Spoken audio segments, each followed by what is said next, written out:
Para formar e pôr em ação fisioterapeutas de excelência nas nossas UTIs, está entrando no ar mais um episódio do nosso podcast UTI Informa e Ação. Eu sou Sancler Bernardes, fisioterapeuta intensivista, e você me encontra no Instagram no @SanclerBernardes. Olá pessoal, sejam todos muito bem-vindos a mais um episódio. Eu sou a Débora, você me encontra no @movimenta_UTI.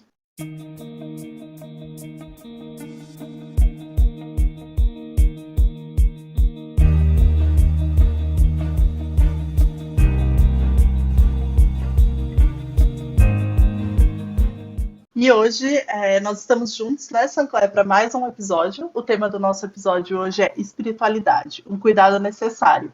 E para falar desse tema, a gente tem uma pessoa super especial. Estou muito feliz que ele aceitou o nosso convite de estar aqui com a gente. O nosso convidado é o Roberto. Roberto, muito obrigada por estar aqui com a gente. Já vou te dar um espaço para se apresentar. Mas para quem acompanha aqui o podcast, para quem me acompanha nas minhas redes sociais, já deve ter ouvido, né, ou me visto indicar o podcast do Roberto. No final vai ser essa dica de novo, a dica do podcast. Mas eu acompanho muito o seu trabalho, Roberto.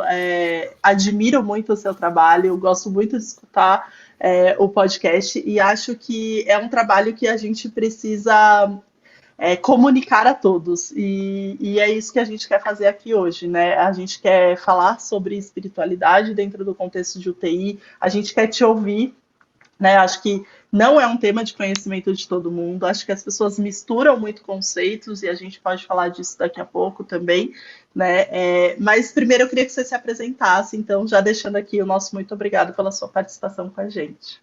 Claro. Olá, Débora, Sancler e ouvintes do podcast. Muito obrigado pelo convite que vocês fizeram para mim. Eu estou super feliz de estar aqui hoje com vocês, falando de um tema que assim, toca o meu coração de uma maneira muito especial, que é o tema da espiritualidade, né?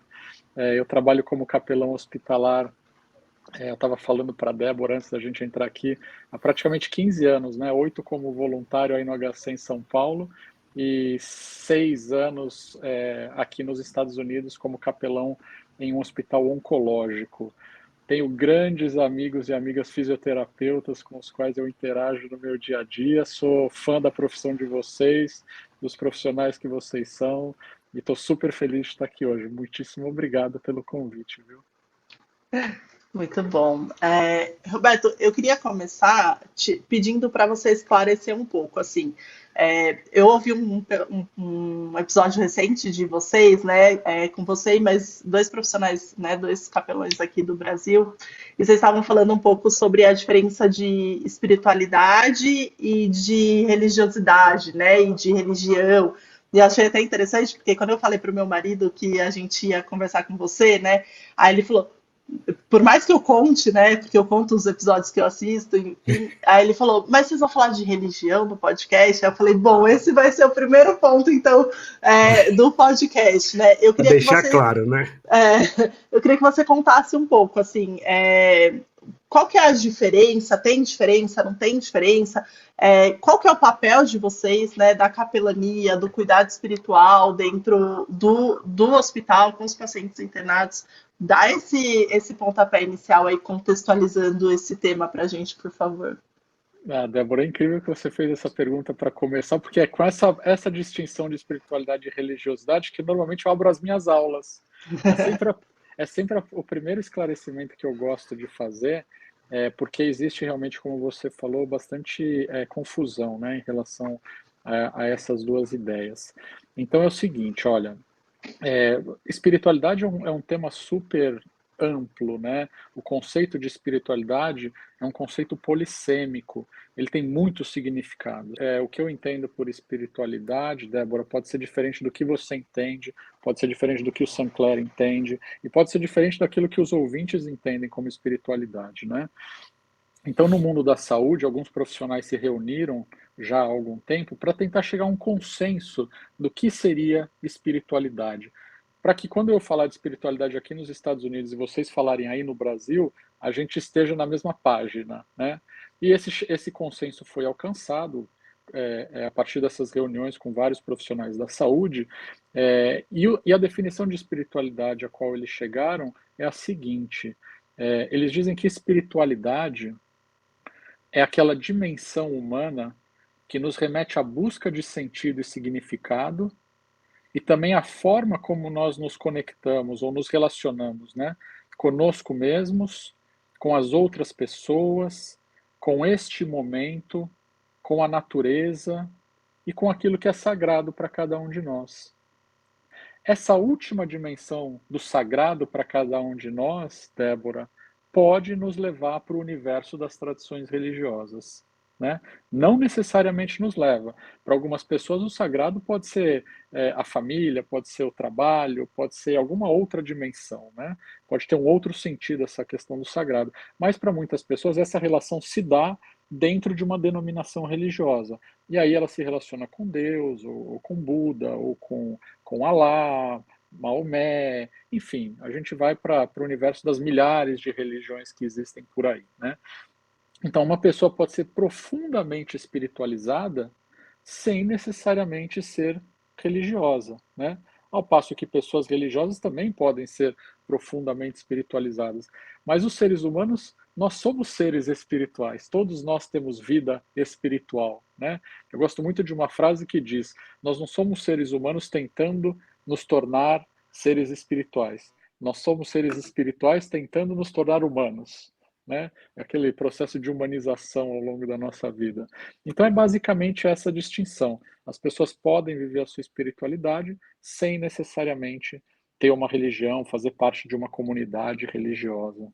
Roberto, eu ainda não tinha agradecido, né, anteriormente, e eu queria agradecer a sua presença aqui, dizer que eu me tornei um fã do podcast depois de uma recomendação da Débora, né, e acompanho fortemente e recomendo a todos também. E diante dessa sua explicação, dessa diferença, né, da espiritualidade e da religiosidade, você falou que foi um consenso entre profissionais da área da saúde para se chegar nesse conceito de espiritualidade. E por que se viu dentro da área da saúde a necessidade de se chegar nesse conceito? Porque, como você colocou essa diferença, e principalmente, né, você pode até colocar um paralelo, a gente aqui no Brasil é um país de muita religiosidade, né, envolvida, basicamente por esse conceito que você trouxe, e por que se fez necessário que para dentro da saúde tivéssemos um conceito comum para que todo mundo pudesse falar a mesma coisa? É pela necessidade de nos conectarmos com os pacientes, de oferecer a eles algo dentro de cada espiritualidade ou para estimular o desenvolvimento deles? Tá, excelente pergunta, Sinclair. Eu diria que existem duas razões principais pelas quais se achou necessário chegar a esse consenso. A primeira delas é que uma série de pesquisas científicas, né, que foram realizadas ao longo aí das últimas décadas, elas provaram, elas conseguiram comprovar que existe um impacto da espiritualidade da pessoa para o seu bem-estar, né?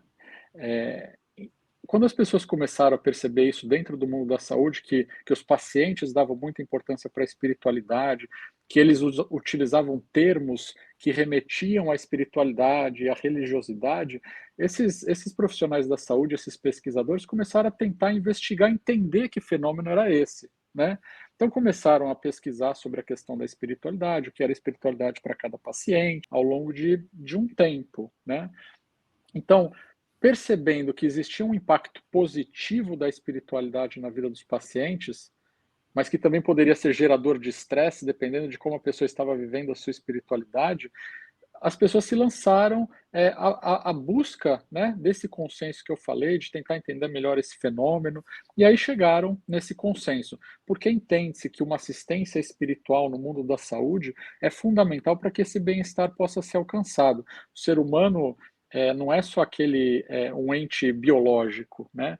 Por muito tempo a medicina ela foi a medicina que prevaleceu no mundo da saúde foi aquele modelo biomédico centrado na doença, de modo que outras dimensões do ser humano foram esquecidas, como a dimensão emocional, a dimensão social, a dimensão espiritual, e ao longo das últimas décadas isso está sendo resgatado. Por isso essa iniciativa e esse esforço de tentar chegar a essa definição. Uma outra questão, Sinclair, é que nós assistimos ao longo também das últimas décadas, e até mais um pouco mais para trás, se a gente for pensar na modernidade, né, no período histórico que é chamado de modernidade, e agora de pós-modernidade, o que a gente percebe é que a religião vai perdendo um espaço, né, no meio da sociedade. Pessoas que antes eram religiosas, hoje em dia já não são tão religiosas. A religião foi perdendo espaço no espaço público mesmo. As religiões, se a gente achar hoje, a população, o contingente que mais cresce é de pessoas que se dizem sem religião ou que se dizem espirituais, mas não religiosas, né? Então, bom, já que nós temos tanta gente hoje em dia que se diz espiritual e não religiosa, que não participa de uma tradição religiosa específica, também uma outra razão de tentar entender qual é esse fenômeno, né? E de tentar estabelecer a distinção entre religiosidade e espiritualidade. Eu diria que essas são as duas principais razões, tanto o consenso que há em torno da importância da espiritualidade no mundo da saúde, comprovado por pesquisas científicas, quanto esse fenômeno do que se convencionou chamar de secularização, né? Que é a perda da força da religião dentro da sociedade. Posso aproveitar o gancho, Sancler, já que a gente entrou, né, nesse contexto aí da questão de saúde, né? Eu também ouvi uma vez você falando no podcast, contando uma experiência que você teve uma vez num culto religioso de cura de um paciente, enfim, né? Queria trazer agora um pouco para esse lado já, Roberto, pensando nesses pacientes dentro do hospital, né? A gente ainda tem uma visão, né? E a gente, como fisioterapeuta, a gente busca muito a reabilitação do nosso paciente, né? Lógico que a gente tem ali hoje, eu acho que um olhar também muito voltado para dor, né? Pensando até em cuidados paliativos, enfim. Mas a gente está sempre ali vislumbrando onde a gente consegue reabilitar esse paciente, né?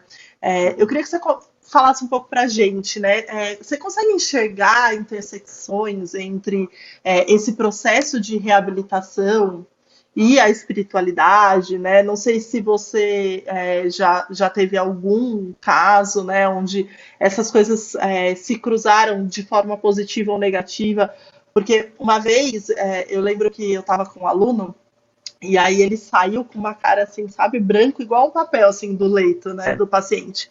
E aí eu falei, o que aconteceu, né? E aí ele falou assim, Débora, eu fui lá e aí eu expliquei toda a parte de fisioterapia para ela, falei do movimento, né? Falei que eu ia conseguir ajudar ele a voltar a andar, dar uns passos aqui no corredor. E aí ele virou, o paciente, né, virou para mim e falou assim, mas você não sabe que eu vou morrer daqui a alguns meses? Né? E aí ele falou, eu não consegui responder nada. Ele falou, ainda eu achei interessante que ele falou, se ele tivesse me perguntado como que eu ia conseguir fazer ele voltar a andar, né, ajudar ele a voltar a andar, se ele tivesse me perguntado qual era o exercício, eu ia conseguir responder na hora. Mas a hora que ele me falou, né, por que eu vou fazer isso se eu vou morrer daqui 2 meses, eu não soube o que responder. Né? E eu acho muito interessante porque é isso, a gente não aborda isso em momento nenhum, né? Esses dias também eu estava com os alunos do primeiro ano do curso de fisioterapia, né? E aí eles iam visitar a UTI pela primeira vez. E a gente estava no elevador e aí eu escutei a conversa deles, eles falavam assim, essas disciplinas de psicologia da faculdade não servem para nada, a gente não devia ter, deviam tirar, né? E aí eu só escutando. Aí um grupo foi avaliar uma paciente, e essa paciente tracostomizada já há um tempo com a gente lá na UTI, mas ela consegue se comunicar bem, assim, por leitura labial. E aí eles vieram todo triste, assim, no final, né, da aula prática, e eles falaram, e ela pediu pra gente não ir embora, que ela não queria ficar sozinha, né. Aí eles olharam para mim e eu falei, e aí? Aí a gente não soube o que fazer. Eu falei, aí eu só aproveitei, né? Eu falei, aquela aula de psicologia que vocês não querem ter, né? mas é isso, a gente está em contato direto, né? É que a gente não percebe, né, Roberto? Verdade. Quando a gente pensa nessa definição de espiritualidade, Débora, que é tão ampla, né, que envolve a questão do sentido, dos relacionamentos, né? Tem tanta coisa que está ali em jogo, né? Que está acontecendo. Às vezes a gente fica focado nessa parte da religião, né? Ah, vamos fazer uma oração, né? Por exemplo. Mas você trouxe uma questão super interessante. A pessoa, ela se sentia amada ali no hospital, né? Ela não queria ficar sozinha, né? Você perguntou da espiritualidade, de como isso pode impactar no tratamento. Eu me lembro, por exemplo, de uma paciente que eu atendia, quando eu ainda estava em São Paulo, uma senhora já, na faixa provavelmente de 70 ou quase 80 anos já, né? Ela tinha 2 filhos, um filho dela morava fora do país, o outro filho dela, ela tinha problemas de relacionamento, ela morava sozinha, né? Morava sozinha. Então, ao longo do seu tratamento, ela foi melhorando, melhorando, mas sempre que chegava perto de ter alta, ela desenvolvia lá algum quadro de crise respiratória, né? E aí ela não tinha alta. Isso Não aconteceu queria, né? sucessivas vezes, né? E aí o médico até ficava maluco, mas a senhora tem que sair daqui, eu não tenho mais o que justificar para o convênio, né? Aí ela falava assim, eu estou nas mãos de Deus, doutor. Eu falei, você não está nas mãos de Deus, você está na minha mão. Mas qual era a questão, Débora? Ela morava sozinha, ela não tinha ninguém, né? E no hospital, ela recebia todo aquele carinho, todo aquele amor das pessoas, dos funcionários. Tinha aniversário, o pessoal trazia bolo, cantava parabéns para ela. Ali era a casa dela, né? O que aconteceu? Morreu no hospital. Ela não queria sair do hospital, ela não queria voltar para casa porque ela era solitária, né? Como é que a gente consegue entender isso? A gente consegue entender isso quando a gente escuta o paciente, né? Quando a gente procura conhecer quem é aquela pessoa, procura conhecer qual é a história daquela pessoa. Quando a gente se dispõe a sentar ali ao lado dela, ou talvez no caso da fisioterapeuta, né, do fisioterapeuta, enquanto está ali trabalhando, né, com o paciente no leito, ou de repente andando, né, ali na unidade para movimentar a pessoa um pouquinho, procurar conhecer aquela pessoa, né? Quem é você, né? Perguntar da família, perguntar daquilo que dá sentido para a vida da pessoa, aquilo que a pessoa gosta, e tudo isso vai nos dar elementos para que a gente possa fazer essa assistência espiritual, né? Assistência espiritual não é prerrogativa exclusiva de capelão ou de capelã. Assistência espiritual é responsabilidade de todos nós, todos os funcionários da instituição. E ela passa muito por isso, né? Às vezes um abraço, um toque, um sorriso, uma pergunta devolve o sentido para aquela pessoa que ela havia perdido. Então, eu acho que é basicamente por aí. Pode impactar com certeza, né? Porque às vezes os relacionamentos, né? Às vezes a questão do sentido da vida que ela perdeu, enfim, uma série de questões podem aparecer, mas a gente só vai descobrir quando a gente escutar a pessoa. Roberto, e deixa eu fazer uma pergunta, uma curiosidade muito grande minha, e eu acho que é interessante para o pessoal poder ouvir também. Por que você se tornou um capelão hospitalar? Né? O que é que fez com que você sentisse que estava dentro do seu propósito e transformar isso no seu meio de vida, né? Para que você pudesse prestar essa assistência para as pessoas dentro do hospital, mais especificamente?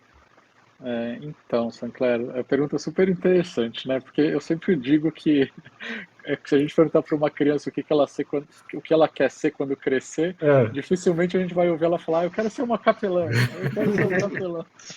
Ninguém pensa nisso quando é criança, né? Ainda mais aí no Brasil, que a capelania não é uma profissão, né, Sancler? Então, isso jamais passou pela minha cabeça, eu realmente nunca tive essa ideia. Eu também não cresci como pessoa religiosa, eu não era religioso na minha adolescência, na minha juventude. Meus pais não tinham prática religiosa nenhuma e eu cresci sem nenhum tipo de crença. Eu fui sentir essa falta quando eu estava na época da faculdade. Aquele vazio começou a crescer dentro de mim e eu acabei encontrando aquilo que preencheria esse vazio, que preencheu esse vazio, na minha relação com Deus, né? Eu me aproximei de Deus, descobri que era aquilo justamente que eu tinha falta, né? E procurei, a partir daí, fortalecer essa minha relação com Deus, né? Me tornei pastor, eventualmente, de uma igreja pentecostal pequenininha, lá na Zona Leste de São Paulo, depois acabei mudando para a Igreja Presbiteriana Unida do Brasil, da qual eu sou vinculado até hoje, né, a qual eu sou vinculado até hoje, mas nunca me senti como um pastor da igreja, Sinclair, nunca quis realmente ficar pastoreando a igreja ali, né, sempre achei que faltava algo.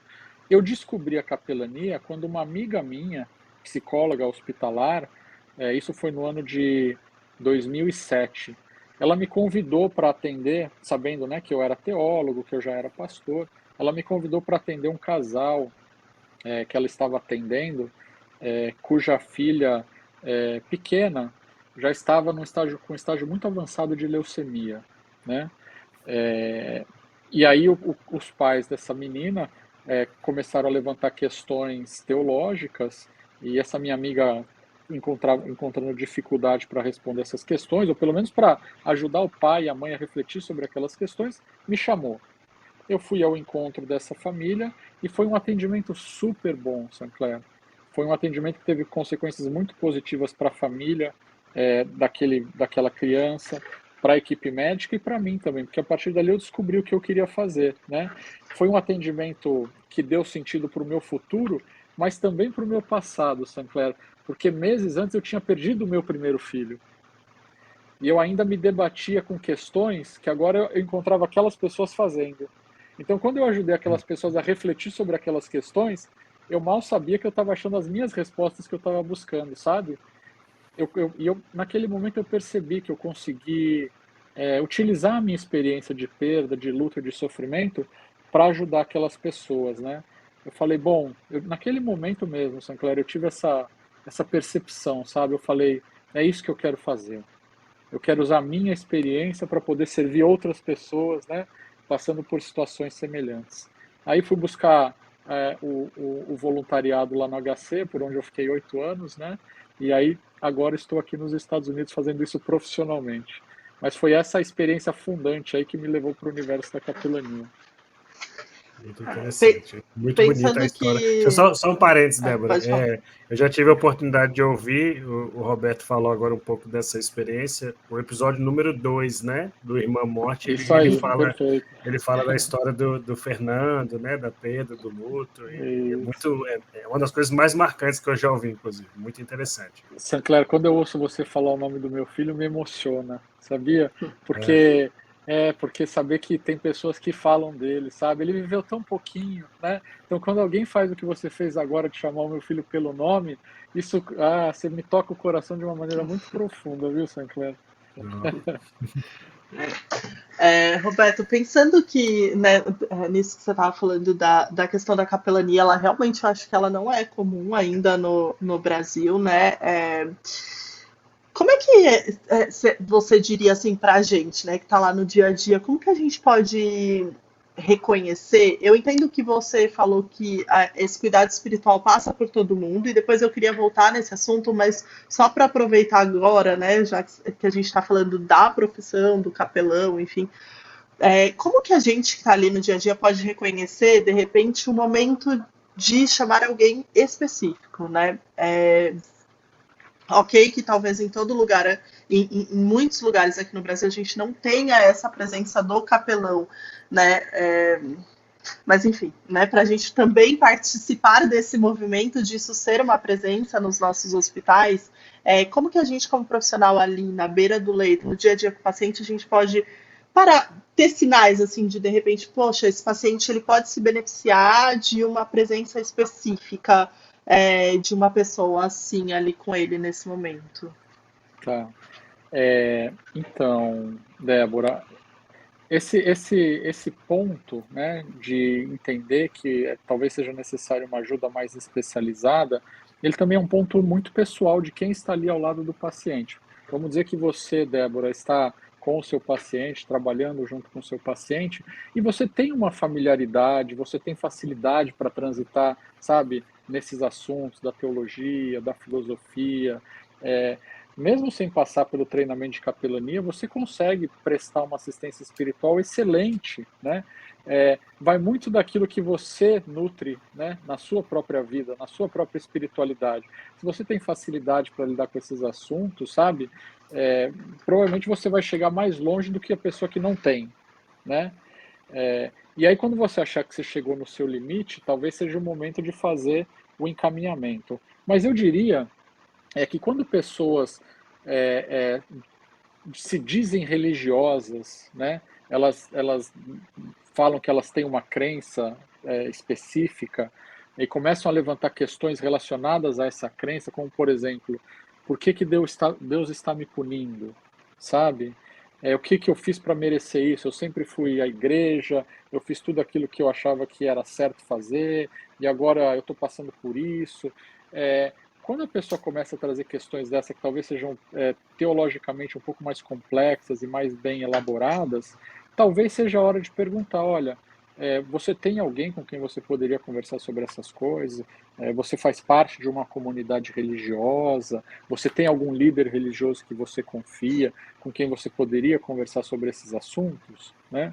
Se a pessoa não tiver, é o caso, por exemplo, de encaminhar para o capelão, se tiver no hospital, né? Não precisa nem perguntar para o paciente, você quer que eu chame um capelão? Porque às vezes o paciente nem sabe o que o capelão faz, né? Uhum. Ele acha que aquela imagem ainda um pouco do capelão que vai chegar lá para dar extrema-unção, né?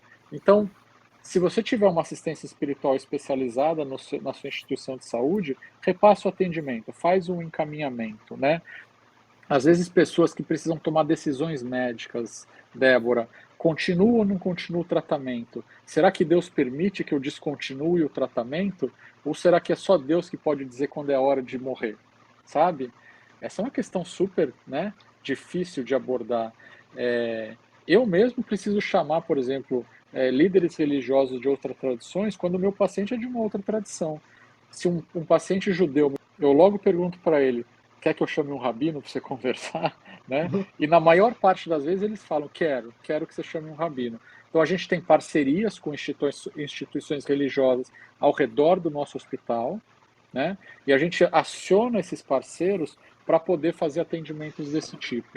E os resultados são muito bons, né? Por quê, Débora? As pessoas elas querem ter certeza que as decisões que elas tomam ou vão tomar estão alinhadas às suas crenças e aos seus valores e que elas não vão contra as crenças e os valores, né? As pessoas procuram sempre ter certeza de que ela vai estar, né, fazendo aquilo que ela considera ser correto, o que ela considera ser a melhor decisão, respeitando, né, a crença de cada um, claro. Então eu diria que quando as questões teológicas são muito mais elaboradas e você não tem tanta familiaridade, ou quando a pessoa está nesse dilema de decisões médicas que precisam ser tomadas e a religião está pegando, sabe?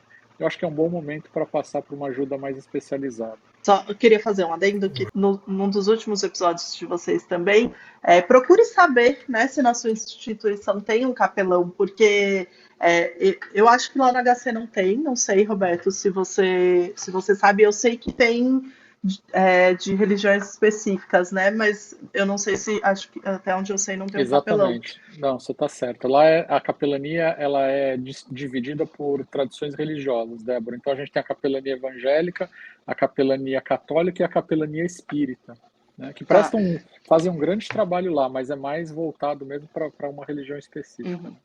Mas eu sei que, por exemplo, no Oswaldo Cruz tem, né? Aquela moça que, desculpa, eu não vou lembrar o nome dela, a Joyce, que participou com vocês, ela comentou que tem no Oswaldo Cruz, né? Então, procurem saber, né, Sancler, pode continuar. Eu só queria fazer esse adendo para quem está escutando, né? De repente está falando, né? Vou ficar mais atento. Na minha não tem, a pessoa nem sabe, né? Exato, que tem uma também. assistência especializada. Eu queria levar para dentro da UTI mais especificamente, Roberto, e eu queria saber, assim, o que é que você vê de maiores barreiras para essa assistência espiritual dos pacientes dentro da UTI? O que é que você já vivenciou, o que você percebe que é mais difícil para que a gente possa ter esse tipo de abordagem para os pacientes dentro da terapia intensiva? Olha, Sancler, eu acho que a principal barreira é a conscientização da importância dessa assistência dentro da UTI. Porque uma vez que a gente está consciente da importância e do valor, a gente vai lançar mão de todos os recursos que a gente tiver para botar esse povo lá, ou para fazer essa assistência lá, você concorda? Tem pesquisas que comprovam, Sancler, que as pessoas que têm internação prolongada, estadia prolongada na UTI, paciente ou familiar, quando elas saem da UTI, elas têm muito mais chance de desenvolver depressão, transtorno de estresse pós-traumático. Aqui nos Estados Unidos isso é comparado aos veteranos de guerra, para você ter uma ideia. Né? É um tipo de estresse que é comparado ao estresse que um veterano de guerra provou no campo de batalha. Então não é pouca coisa. Quando a gente entende isso, né, a gente vai fazer de tudo que a gente puder para ter essa assistência dentro da UTI. Eu acho que a grande barreira, Sancler, é a conscientização. Porque se a gente for conscientizado, a gente vai, sabe, arregaçar as mãos e falar, vamos trazer essa assistência para cá, né? Vamos fazer o que a gente puder para trazer essa assistência para cá. Muito bom. Falando dessa coisa a gente gosta muito de falar aqui no podcast sempre, né, desse reconhecer, né, quais são as dificuldades para a gente conseguir superar, né? E aí outra coisa que a gente gosta muito de falar aqui, Roberto, é sobre habilidades, né? Quando a gente fez a ideia do podcast, era para a gente falar também sobre habilidades não técnicas, né? Porque falar sobre qual exercício faz, quanto de peso coloca, como que eu coloco oxigênio para o meu paciente, isso, a graduação, né, e as pós-graduações, elas trazem esse conteúdo de forma importante, né? Então, a nossa proposta também é falar de conteúdos aqui não técnicos, né? E aí eu queria que você falasse um pouquinho, assim, pra gente, pensando nessa questão, né, da assistência espiritual, pensando que você falou com bastante insistência de que nós podemos fazer isso, né, de que a gente pode dar esse primeiro passo ali para o paciente e que às vezes até é o suficiente, né, para ele que está ali. O que você acha ou quais são, né, as habilidades, assim, o que a gente poderia pensar como, não, isso é importante nesse contexto, como habilidade mesmo, assim, soft skills, enfim, né? O que você acha que a gente precisa tentar cultivar na gente, né, já que é essa palavra que você usou, pensando nesse aspecto? Tá. Então, aqui o curso da capelania, aqui, Débora, a formação dos capelães profissionais aqui, eu achei, né, quando eu vim aqui para os Estados Unidos, que eu ia aprender muito protocolo, né, ferramentas, uma coisa assim que ia me, sabe, dar recursos, né, para poder fazer essa assistência espiritual.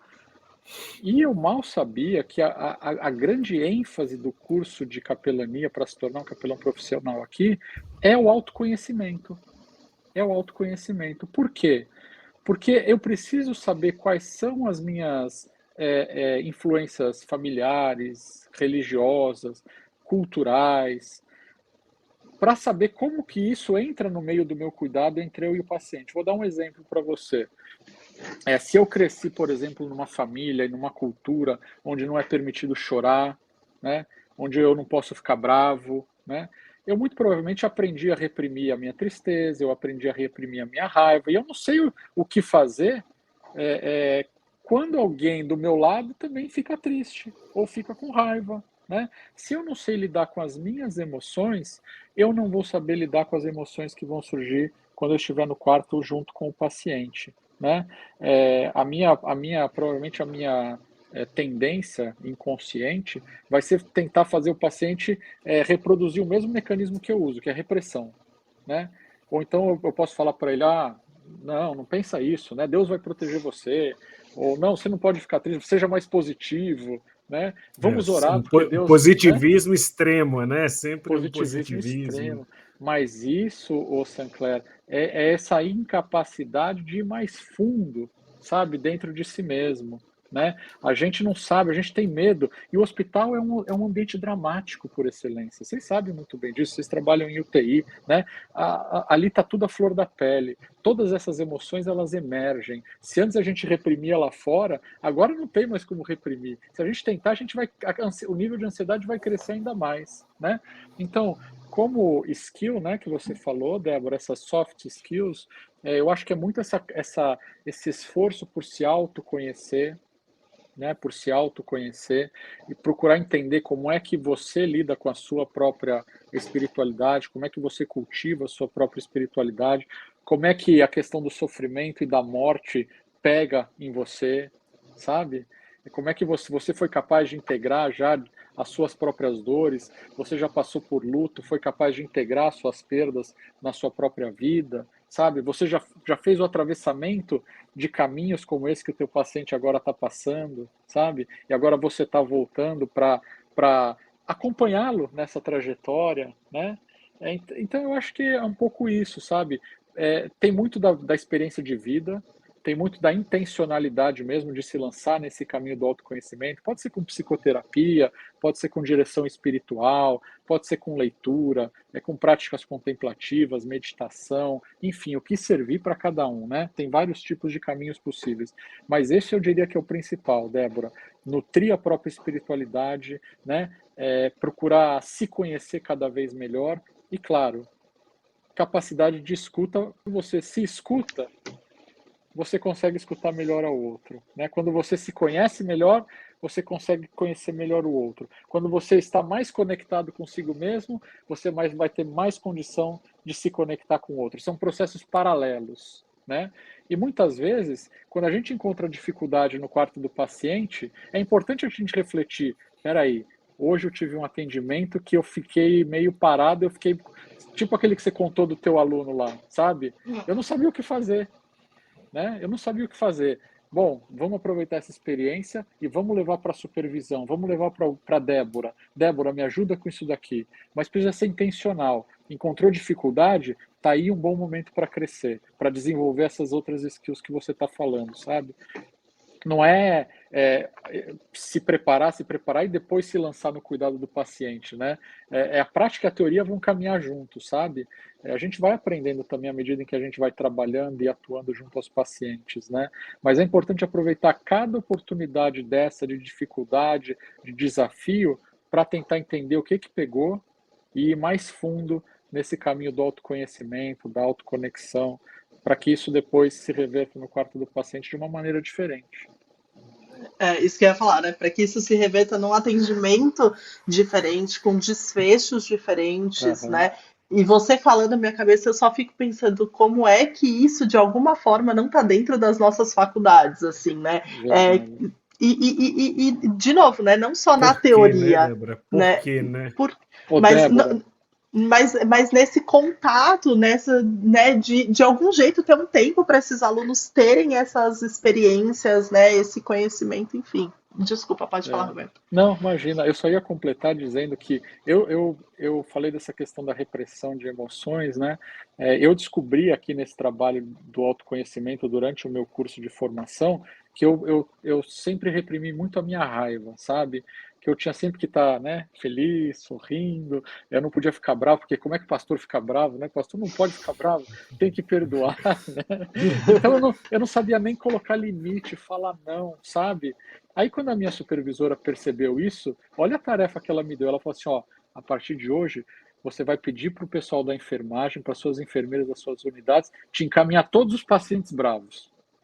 Todo mundo que estiver bravo, você vai lá atender. Você lidar exatamente com o que você tinha menos facilidade, né? Exato, e aí a gente vai trabalhar essa questão aqui. Você vai ver como é que você vai fazer, e aqui aí você traz para cá e a gente vai trabalhar isso. É aquela história, né, Sancler? A caverna que você tem medo de entrar, guarda o tesouro que você busca encontrar. Né? Frase de Joseph Campbell. E você falando, sabe, Roberto, essa questão da necessidade do autoconhecimento para que você possa, né, passar por essas situações, e vai ser o primeiro passo, grande passo, para você poder lidar melhor nessas questões com os pacientes. E a Débora colocou isso do porquê que isso falta para os nossos alunos. Eu estou recomeçando um semestre agora com os alunos para a gente ir para a UTI, alunos do 8º período do curso, são 10. E é muito comum, e Débora passa por isso também, os alunos falarem, olha, professor, eu não sei, eu não gosto da UTI, eu não sei lidar, eu não sei o que eu vou falar, e é exatamente esse tipo de habilidade que a gente não tem durante a nossa formação técnica da graduação e que você está colocando aqui para a gente. Mas a gente vai viver isso. Pode ser que esses alunos venham trabalhar comigo, ou como a Débora, ou como você, que estamos dentro de um hospital o tempo inteiro, e a gente vai ter que aprender a lidar com diversas situações. Então, talvez os alunos eles precisam desse tipo de informação para que eles tenham autoconhecimento, para que eles possam abrir portas dessa assistência que eles vão prestar fisioterapêutica, mas com um olhar direcionado para que também não seja só o físico, o modelo biomédico, né? Para que a questão espiritual ela entre também, né? A questão humana ela entre também no atendimento. Sem dúvida, Sancler. E a supervisão com vocês, professores, é super importante. Quando o aluno de vocês trouxer para vocês a dificuldade, vai mais fundo com eles, né? Vocês que já são mais experientes, que já têm uma vivência maior, vai fundo, tenta entender qual é a dificuldade, mas tem que ser meio que nem carinho, né? Que tá lá no ninho, joga a cria para voar, né? Joga a cria para voar. Depois a gente, né? Vamos aprender. Depois a gente vai treinando o voo, vai aperfeiçoando, né? Exatamente. Porque é interessante. É porque é interessante, porque eu acho que eles entram muito na faculdade, né, com essa coisa da fisioterapia, é legal se movimentar, é importante, é gostoso e blá blá blá. E aí, de repente, eu vejo isso, porque eles chegam na UTI, eles não conseguem entrar no quarto do paciente, às vezes, sem falar, oi, seu fulano, tudo bem? E aí, às vezes, eles levam umas invertidas do tipo, não, se tivesse tudo bem, eu não tava na UTI. Aí eles travam, sabe? Pronto, justamente acabou o estágio, acabou um mês de estágio já.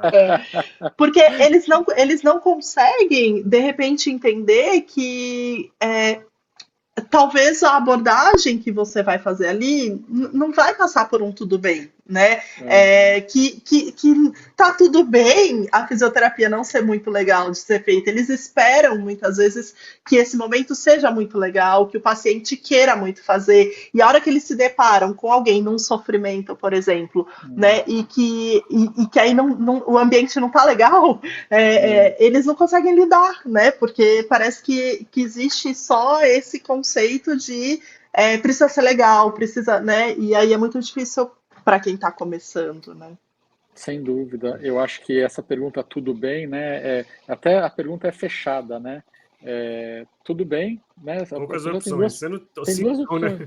Agora, se você perguntar como o senhor ou como a senhora está hoje, né? Aí você já dá uma abertura maior. Mas aí você tem que, né? O que vem depois, né? É importante, né? Às vezes a pessoa fecha a pergunta porque de repente fica mais fácil lidar com a resposta que vai vir, não sei, né? Mas quando vem uma dessa aí complica tudo, né? Dá pane no sistema, né? Você sabe que quando a gente tá terminando, mas quando eu entrei na faculdade, eu sempre quis fazer UTI. Eu queria trabalhar com oncologia, UTI, enfim.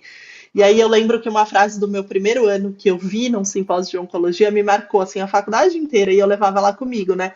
Que talvez vocês conheçam, né? Que é uma frase que fala: de nada adianta curar o corpo se durante o processo você destruir a alma, né? E aí eu levava isso comigo a faculdade inteira, sabe? E hoje, depois de quase 20 anos que eu entrei na faculdade, eu consigo entender que ela é muito bonita, mas ela não deve parar aí, né? De nada adianta eu sarar o corpo se eu destruir a alma, mas hoje eu continuaria, sabe, Roberto? E se eu não reconstruir, se eu não participar desse processo de sarar a alma do paciente também, né? Porque não só é importante a gente não destruir, né? O Sancler falou aqui nos bastidores, né? A gente não quer atrapalhar esse processo espiritual do paciente, né? Mas acho que fica simplista também, né? Se a gente falar assim, eu só não quero atrapalhar o cuidado espiritual, quando a gente pode contribuir de forma positiva para isso também, né? Claro, sem dúvida, sem dúvida. Eu acho que programas como esse que vocês estão fazendo, sabe, procura justamente levar, né, ampliar um pouco a consciência, a conscientização de que não é de qualquer jeito, né? Não é de qualquer jeito. Precisa ter um esforço para que isso possa ser adquirido, né? Não é só chegar lá e achar que, né, vai ser fácil, vai ser simples. Que nem você falou da fisioterapia, né? A pessoa vem, poxa, vai ser legal, vou botar o pessoal para andar, para fazer exercício, né? A espiritualidade é a mesma coisa, não é chegar ali só, bom, vamos orar e Deus vai curar, né? Deus vai fazer você ficar melhor. Não é isso também, né? Tem muito mais do que isso, né? Muito mais. Bom, a gente está chegando, né, no final, Débora, mas eu acho que seria interessante, não sei se você ia pedir isso, Débora, porque você compartilha muitas histórias, Roberto, no seu podcast, muitas histórias mesmo, e são histórias grandiosas e sem sombra de dúvidas, a nossa dica de hoje é o podcast, né, Débora, que todo mundo possa acompanhar o podcast do Roberto. mas eu queria saber se você podia partilhar alguma história interessante de espiritualidade, de abordagem das questões espirituais de um paciente na UTI, de algo que lhe marcou dentro do hospital. Tá. Eu vou partilhar uma história de UTI, então, Sancler, uma história de UTI. E olha só, né, falando de espiritualidade e religiosidade, a distinção, eu vou compartilhar uma história de um paciente ateu que eu encontrei na UTI, tá? Esse paciente ele já estava com um estágio muito avançado da doença, e ele estava naquela fase já de optar por cuidados de conforto, né? Ou seguir com intubação, né? Todo aquele processo que seria mais agressivo, né? E ele era uma pessoa muito quieta, sabe, Sancler? Ele não partilhava as emoções dele, ele não falava para a esposa, para os filhos o que estava acontecendo dentro dele, de modo que aquilo estava angustiando muito a família, sabe? E aí a esposa achou por bem acionar o serviço de capelania para ver se a gente podia ajudar, né? E eu fui o responsável por ir ao encontro desse paciente. Aí quando eu cheguei lá, né, e comecei a conversar com ele, ele perguntou para mim, de onde que você é? Porque ele notou o meu sotaque, né? Falando inglês, né, com ele. Eu falei, eu sou do Brasil. Ele falou, você é do Brasil? Eu adoro futebol, ele falou. Né? Ele era fã de futebol, Sancler. E aí a gente começou a conversar sobre futebol, A esposa dele estava do lado, né? Começamos a conversar sobre futebol. E aí, claro, né? Eu estava lá também com um propósito de tentar entender o que estava pegando para ele, né? Para tentar ajudá-lo a encontrar paz nesse momento, né? E aí da conversa do futebol, que foi super legal, foi super gostosa, né? Eu perguntei para ele depois, né? Falei, meu, e aí, como é que você tá, né? Como é que tá a tua questão agora de saúde, as decisões que você precisa tomar, onde é que você tá, né? E para onde você quer ir? Eu perguntei para ele. E aí ele começou a abrir o coração dele, né? Ele começou a abrir o coração dele, falando que ele achava que ele já não aguentava mais o tratamento, que ele estava pronto de repente para partir, mas ele estava com muito medo da forma como a família dele ia reagir, do sofrimento que ele ia causar para a esposa, para os filhos. E a esposa lá do lado, né? Aí ela falou para ele, eu falei assim, olha, a gente já tentou de tudo, sabe? Eu tô vendo que você está cansado, tudo bem você ir, né? A gente vai ficar bem, a gente vai ficar bem. Aí eu perguntei para ele, você quer conversar com seus filhos também? Ele falou, eu quero conversar com os meus filhos. Aí a esposa chamou os filhos também vieram ao UTI, eles tiveram aquela última conversa, ele abriu o coração para a família, e depois ele optou pelos cuidados de conforto, e passou acho que 2 dias, Sancler, ele morreu. Passou 2 dias, ele morreu. E a esposa dele falou para mim naquele momento, Roberto, aquele foi um momento catártico, sabe? Ele nunca tinha aberto o coração da forma como ele fez naquele momento, sabe? Ela ficou muito agradecida, claro, porque deu para ver que ele partiu em paz, a família partiu em paz, né? Mas olha só, o futebol, né? O futebol abriu essa Abriu porta. a porta para o que faltava, né? Abriu a porta para o que faltava. Olha a espiritualidade, Sancler. Aí vem a questão dos relacionamentos, da família, daquilo que importa, sabe? E de tentar encontrar paz nesse último momento, né? Então, eu acho que esse foi um caso super legal, porque mostra muito que a capelania, a gente está lá para todo mundo, não é a religião, sabe? É a espiritualidade. A religião, claro que entra quando é importante para o paciente, mas eu acho que é muito isso, sabe? É escutar a pessoa, conectar com a pessoa e tentar servi-la da melhor forma possível. Fantástico, fantástico. É, Tá vendo? é Duas muito coisas gostoso. importantíssimas, a espiritualidade e o futebol. Eu sempre falo aqui que o futebol, ele abre portas. Futebol é religião também, né? A pessoa não É fala religião também, exatamente. No caso desse daí, eu acho que era religião, viu, Sancler? A religião dele não era tão ateu, assim, Nossa, ele ele tinha uma ficou religião. inflamado, ele ficou tão feliz de falar. Ele era fã do futebol brasileiro, claro, né? Mas é Muito impressionante bom. como eu acho que essa é a grande mensagem, né, do que a gente está discutindo aqui, que você levar em consideração o que o paciente quer ouvir, o que ele quer falar, vai lhe abrir portas para chegar em locais e em momentos que são extremamente importantes e decisivos, né, para o paciente. Perfeito. A gente está rindo aqui do futebol, mas isso pode ser de diversas maneiras, né? Eu acho que nós, profissionais de saúde, precisamos ter isso em mente para que a gente possa ter a cabeça muito mais aberta para essas possibilidades. Perfeito. Muito bom. E para quem quiser ouvir mais histórias, e assim, eu de novo, é a super dica, o podcast do Roberto, Irmã Morte, para quem quer ouvir histórias. Para mim, assim, eu pessoalmente, Roberto, para mim é um acalento, assim, quando eu tô. É interessante, né? Porque às vezes são histórias tristes, mas assim, me traz um acalento na alma, assim, então muito, para mim é muito prazeroso ouvir. Fica aí, então, a nossa dica de hoje, que vocês acompanhem o Roberto. Eu não sei se você tem redes sociais, Roberto. Eu estou no Instagram, roberto.miguel7, o número 7, né? roberto.miguel7. Estou lá Legal. também, tento responder todo mundo que manda pergunta, eu tento responder todo mundo. Eu respondo, viu? Às vezes demora um pouquinho, mas eu respondo. E antes E o da gente podcast, acabar. e o E o seu podcast, o pessoal podcast. encontra onde? O Spotify, podcast Apple. tá no Spotify, no Apple, nas principais plataformas aí, né, de streaming, de podcast, pode no Google Podcast, tá, qualquer lugar tá disponível aí. Legal. E antes de acabar, também eu queria deixar aberto, porque pelo que eu entendi, se eu entendi errado, por favor, me corrija, mas você está com um projeto com a Casa do Cuidar, aqui, né, Isso. começando. Queria que você falasse rapidinho, porque vai que alguém se interessa muito por essa área também, né, e quer saber como seguir, enfim. Legal, obrigado, Débora. Então, a gente está já no terceiro ano de um curso começou os 2 primeiros anos como capelania em cuidados paliativos, um curso de capelania em cuidados paliativos. Agora, no terceiro ano, a gente achou por bem mudar o nome para assistência espiritual em cuidados paliativos, justamente porque tem tanto profissional da saúde vindo das mais diferentes áreas, e aí a nossa tendência não é formar capelão, é capacitar os profissionais já do mundo da saúde para fazer essa assistência que vocês estão falando aqui, né? Então a gente tem fisioterapeuta, tem enfermagem, tem psicologia, tem médico, tem gente de todas as áreas vindo, né? E eu acho que, de uma forma geral, todos nós somos profissionais da saúde, mesmo que não estejamos atuando no hospital, né? Então, é lá na Casa do Cuidar mesmo, né? Lá É no online. site. O curso é oferecido online, Débora, pelo site, exatamente. casadocuidar.org. Legal. Se não me engano, ou .br. Muito bem, Roberto, muito obrigado de novo. Foi muito gostoso estar aqui com você nesse período.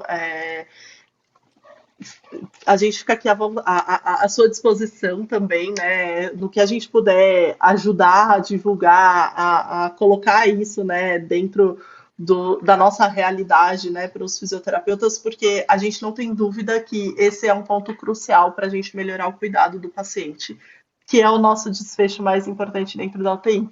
Então, muito, muito obrigado por você ter vindo, passado seu tempo aqui com a gente, né, Sancler? Com certeza. Eu queria agradecer imensamente, Roberto, dizer que é um prazer e uma honra muito grande para mim e para a Débora aqui para o nosso podcast lhe receber. Eu queria dizer que a minha dica é óbvio também é o podcast, o Irmã Morte, e eu tenho um episódio específico que eu gosto muito, é quando você fala sobre a questão da famosa pergunta, por que comigo, né? O que eu fiz para merecer isso? E você conta algumas histórias, né, da questão meritocrática, né, do olhar de Deus que as pessoas acreditam, então eu acho que é fantástico.